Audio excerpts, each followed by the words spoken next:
preface the question I was going to ask you. Have you developed a reputation around here as one of the better drivers that runs here? I think we've had really good runs here over the last 5-10 years. Certainly, last 5 years specifically in the 2-car, we've had a lot of success. I think it'll be very different this year, though. The racetrack is basically brand new.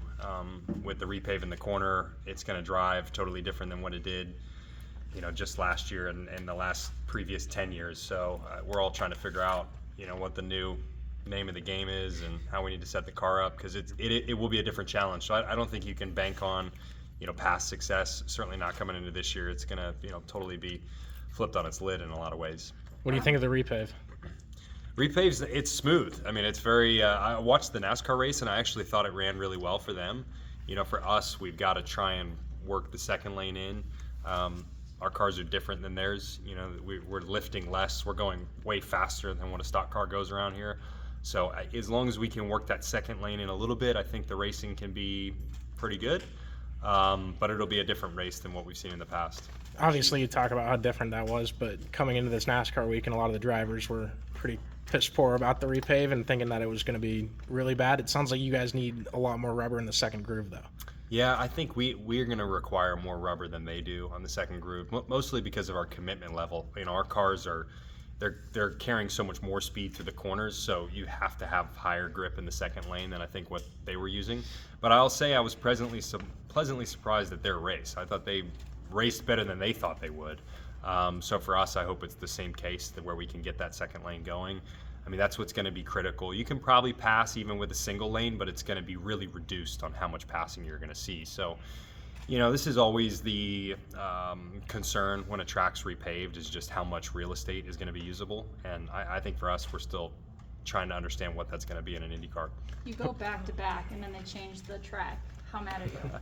Oh, it's okay. It's all part of, this is racing. The problem's always changing, which is basically what's happening. They're just giving us a new problem to figure out. So, it's nice when you have a previous problem figured out, but, you have to always expect a new one to pop up. And that's definitely what we have this coming race this year. So, yeah, I don't think whatever we had working last year is going to apply to this year, but that's okay. We'll figure out a new recipe and try and, continue success here. Pato said he wants to see exclusively second lane, get rubber on the track practice session. Would that help, in your opinion? Yeah, I think it would. I mean, it's always better when you get cars running in the second lane, and typically with IndyCar, when it's a new pavement, everybody's apprehensive because the bottom lane works so well and we're carrying so much speed that people are hesitant to move up into the second lane. So I think if we can get people forced up there, it will definitely help a lot. But yeah, it's going to be the key. We've got to get a second lane rubbered in. If we don't, then it's going to limit passing. How will the hybrid apply here on this oval?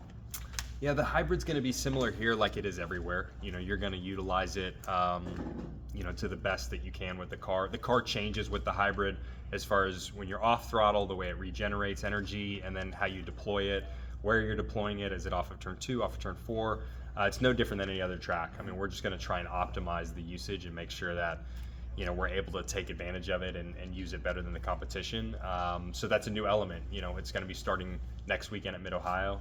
And then every race that we go to, we're going to try and figure out how to make better use of it than our competition. So you will be using it?